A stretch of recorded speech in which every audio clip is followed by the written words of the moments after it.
take care of my dad. You also want to be with dad, right? This is what my husband told me. He left the house after leaving these words behind. I'm Isabel, 35 years old, and I'm a housewife. I have been married to my husband Lynn, who is 8 years older than me, for 10 years. We don't have any children. Before getting married, I worked as a receptionist at a major company. My husband was also an employee at that company. Sometimes the receptionists were invited to the company's employee gatherings, and that's where I met my husband. Isabel, this is the first time we're talking, isn't it? I work on the 8th floor. Did you know that? By chance, we ended up sitting next to each other, and true to his sales profession, he was skilled at conversation and quite entertaining. During the gathering, he made me laugh a lot. As we talked, I found myself drawn to him. I thought that if I were with this person, we could live a life filled with laughter. Later, I heard that my husband had seen me when I was working as a receptionist and had been interested in me from the start. A week later, the two of us went out for drinks and started dating. During our relationship, wherever we went, we were always laughing. After 3 years of dating, we decided to get married. At his request, I became a housewife and quit my job as a receptionist. During the first few years of marriage, every day was enjoyable, and I was incredibly happy.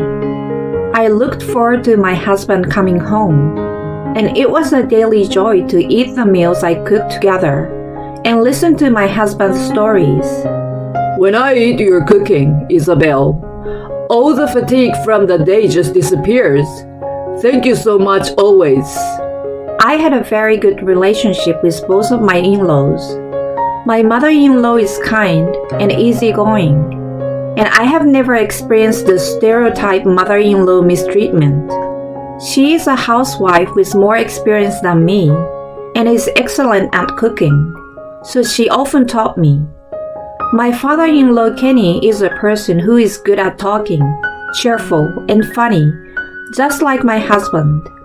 He was intelligent and held a high position as an executive in his company. When we talked about our marriage life, we were envied by our friends because everything seems to be going smoothly for us. However, recently my husband has been going on frequent business trips, and he always comes home late. Since his promotion, he had become busier than before, which was one factor. Additionally, it had become more frequent for him to come home after I had already gone to bed. We had almost lost the opportunity to have dinner together, and he had stopped making me laugh. One day, my mother-in-law passed away. Her pre-existing lung condition suddenly worsened. My father-in-law did his best to support her during the 6 months she was hospitalized. The two of them had a very close relationship. In the late hours on the day of the funeral, I saw my usually cheerful father-in-law silently crying in front of the mother-in-law's photo, and I couldn't stop my tears. Since my mother-in-law passed away, my father-in-law lost his energy. He was retired and living alone, so I worried about him, and I made it a habit to call him occasionally. I repeatedly told my husband that we should go visit him on our days off, but he declined, saying he was too busy. One day, my brother-in-law and his wife, who lived near my in-laws' house, came to our home. I haven't told my brother about this until now, but something is off with Dad. I initially thought it was just because he hasn't been the same since Mom passed away, but his forgetfulness has become unusually severe. When I went to the hospital yesterday, he was diagnosed with dementia and certified as requiring care. Since we were worried about him living alone, we are considering living together with Dad. However, we both work, so we can't be with him 24/7. I wonder if there is any way you could help us occasionally? I couldn't believe what my brother-in-law was saying. I knew that my father-in-law wasn't feeling well, but I had never realized that he had dementia just from our phone conversations. As I was about to offer my help, my husband spoke up first. No, we're going to live with Dad. Don't worry about it. I'm the oldest son. Isabel is a housewife, so she can with him all the time. I will help too. Let's take care of Dad together. Isabel, is that okay with you? I was caught off guard by how quickly the conversation had escalated, so I hadn't quite organized my thoughts yet. I have never had experience with caregiving. While I might be able to help occasionally, I wondered if I would be able to be there constantly by his side. I had many concerns, but deep down, I had prepared myself for the possibility that one day, as the wife of the oldest son, such a day would come. Above all, I wanted to be of assistance to my father-in-law, who had taken care of me all this time. So I made the decision to live together. I will be fine. After all, I have received a lot of help from Kenny all this time. After giving that response, a few weeks later, my father-in-law started living with us. I apologize for any inconvenience. If I ever say something foolish, feel free to get angry at me. That's what my father-in-law said to us. We made the decision to live together, but caregiving turned out to be more challenging than we had imagined. My husband is rarely home, leaving me alone with my father-in-law. His symptoms are still mild, and he recognizes us properly. However, he often buys the same items repeatedly and frequently misplaces his keys and wallet. There are good days and bad days, but when he goes out, he tends to come back having lost something, so I accompany him whenever possible. My father-in-law, perhaps feeling guilty for constantly needing my assistance, sometimes seizes the opportunity when I'm busy with housework to go out alone. When he returns safely without losing anything, I feel relieved. However, when we went shopping together yesterday, he bought eggs again, not realizing that he had already bought them before. After that, for the following 3 days, he went out alone, and each time he bought eggs again. It made me realize that from now on, I absolutely had to accompany him. My husband comes home late every day, often after my father-in-law has already gone to bed. Since we started living together, his business trips have increased even more. He doesn't ask about my father-in-law's well-being or engage in conversation.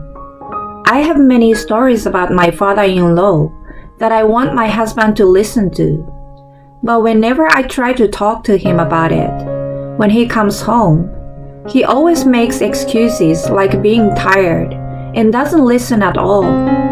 The fact that he doesn't even listen to me was quite stressful for me. Even when he is occasionally off and at home, he doesn't make much effort to interact with my father-in-law. There are even times when he ignores my father-in-law when he tries to start a conversation. One day, while I was hanging up the laundry, Dad has gone out. Despite my expressed desire not to let him go out alone, my husband casually informed me without any intention of helping. He had no intention of assisting me at all, and I was dumbfounded. One day, my husband, who was always late getting home, came home in the evening. I had been feeling stressed by my husband, but I was happy that he came home early. However, when he returned, I suddenly need to go on a long-term business trip starting from tomorrow, so I have to prepare. He began packing his belongings into a large suitcase. Where are you going on the business trip? How long will you be gone? My father-in-law asked, but my husband didn't answer and continued with his preparations. Judging by the amount of luggage, it seemed like he would be away for more than a week, possibly even traveling abroad. While he was getting ready, my father-in-law fell asleep. As I was washing the dishes, my husband finished his preparation, came out of the shower, and sat at the dining table. Once you're done, Isabel, come and sit as well. I was called by my husband.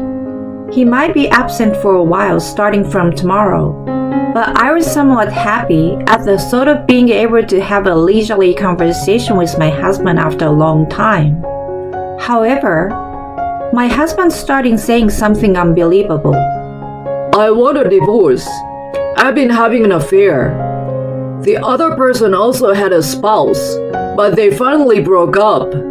So let's separate too. I'm going to marry that woman. Starting tomorrow, it won't be a business trip. We'll go on a trip to celebrate our separation.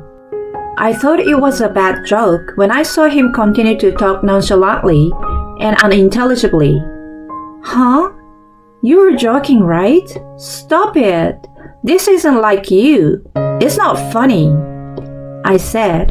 And then, No, I wouldn't joke about something like this. I've fallen in love with someone other than you. Please sign this and send it back to me. and my husband continued in a detached manner and handed me a divorce papers. Once I realized it wasn't a joke, I became flustered. Since when had he been having an affair? My husband has a busy job, often coming home late and going on frequent business trips. I never questioned it at all. Perhaps all those reasons were just lies to meet his affair partner. I felt angry at myself for not noticing anything at all. During the time I was taking care of his dad, he might have been enjoying himself with his affair partner. With that thought, tears started flowing. Don't joke around. I can't just forgive something like that. What about Kenny? I shouted at my husband while crying.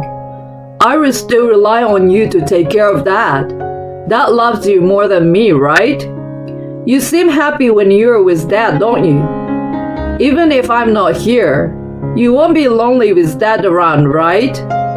I will at least provide the minimum living expenses. I'm asking you. My husband completely ignored all of my emotions and said with a refreshed expression, Wouldn't you be fine with your father-in-law around? I will provide the living expenses. Did he think that saying would make me agree? I was so enraged that I couldn't control myself. Please stop saying stupid things. If I divorce you, Kenny won't be family anymore, right? I have no obligation to take care of him. My husband suggested that we take care of his father, but he never lifted a finger to help and left everything to me. I do love my father-in-law, of course. However, caregiving felt like a daily battle. I kept crying and screaming at my husband, remembering the difficult days we went through. Don't you dare joke about it. You have no idea about the difficulties of caregiving. Seeing me upset, my husband said, Calm down. It's already decided, so crying won't change anything. We can't talk in this state. Let's discuss it again tomorrow. And with that, he went to the bedroom. I kept shouting at my husband as he headed towards the bedroom, but he didn't even look back. It had been years since I cried this much. Even after my husband was gone, I continued to cry for a while. I realized I had cried myself to exhaustion and ended up falling asleep on the sofa. When I woke up, it was 5 in the morning. By then, my husband was no longer in the house. On the dining table, there was a divorce document and a note. Please sign it and send it. Take care of Dad. Thank you for everything. Goodbye. that was written on the note. I couldn't understand the meaning, and I cried out again. Then, my father-in-law woke up and was surprised to see me crying. Isabel, what's wrong? What happened? Please take a look at this. I showed the note and divorce papers to my father-in-law and told him everything that happened last night. As he listened, my father-in-law also shed tears. He loved my mother-in-law deeply. He had never even considered the thought of infidelity. And there was a time when my father-in-law and I talked about how we couldn't forgive someone who cheats while watching a drama. It might have been a shock for my father-in-law to learn that his own son was doing such a thing. And after listening to the whole story, my father-in-law began to speak to me slowly. Isabel, I'm incredibly grateful to you. More than words can express. I cannot forgive him. I don't want to let it end like this. Would you let me handle it? As I looked at my father-in-law speaking, his eyes were filled with honesty. It felt like his usual self, as if his dementia had been cured.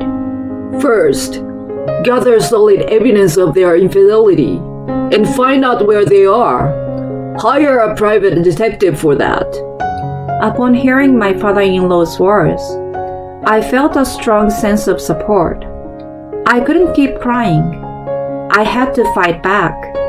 Following my father-in-law's advice, I left the house and headed to the detective agency. I'm not sure how many days they will be on their trip, but they should be back soon as they have work commitments, I informed the detective. A few days later, I received a call from the detective.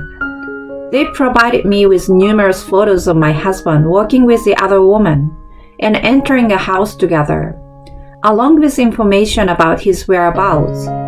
The other woman appeared to be around 25 years old and seems to be unemployed. I was surprised by the significant age difference and couldn't help but feel disgusted by my husband's actions. When I returned home and reported the finding to my father-in-law, he said, Well done. I'm going to go there now. You will be fine on your own. Isabel, you must be tired, so have a rest. With those words, my father-in-law headed towards a house where my husband was apparently living with his affair partner. It was a weekday afternoon, and my husband wasn't at work. When my father-in-law arrived at the house, the woman came out. Nice to meet you. I'm the father, and I came to see my son. I have dementia, and my previous daughter-in-law used to take care of me. From now on, I will be taken care of by his new wife, right? I would like to set a date for the move. At first, the woman greeted my father-in-law with a friendly smile.